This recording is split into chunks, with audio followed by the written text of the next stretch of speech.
സാന്ദ്ര തോമസിന് Friday film ഹൗസിനെ പ്രതിനിധീകരിച്ച് president സ്ഥാനത്തേക്ക് മത്സരിക്കാനാവില്ലെന്ന വിജയബാബുവിന്റെ അഭിപ്രായത്തിന് മറുപടിയുമായി സാന്ദ്ര തോമസ്.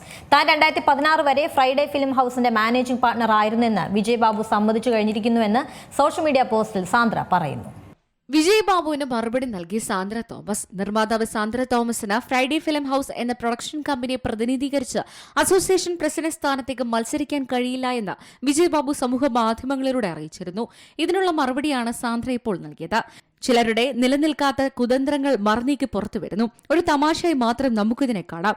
ഞാൻ 2016 വരെ ഫ്രൈഡേ ഫിലിം ഹൌസിന്റെ മാനേജിംഗ് പാർട്ണർ ആയിരുന്നുവെന്ന് വിജയബാബു സമ്മതിച്ചു കഴിഞ്ഞിരിക്കുന്നു. മറ്റൊരർത്ഥത്തിൽ ഫ്രൈഡേ ഫിലിം ഹൌസിന്റെ പേരിൽ 2016 വരെ പുറത്തുവന്ന സെൻസർഷിപ്പ് ക്രെഡിറ്റും മാനേജിംഗ് പാർട്ണർ ആയിരുന്ന എന്റെ പേരിലാണെന്നും ഇതിൽ നിന്നും വ്യക്തമാണ്.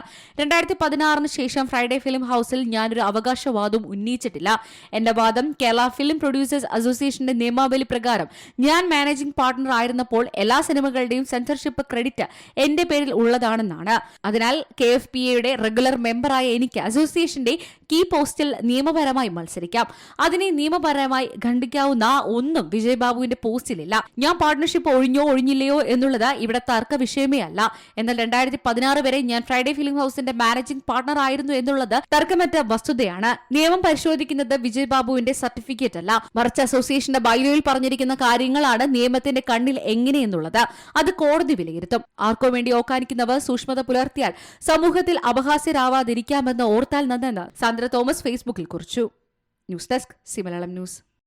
ഏറ്റവും പുതിയ വാർത്തകളും വിശേഷങ്ങളും വിരൽ തുമ്പിലറിയാൻ സി മലയാളം ന്യൂസ് എല്ലാ ഡിജിറ്റൽ പ്ലാറ്റ്ഫോമുകളിലും ലഭ്യം.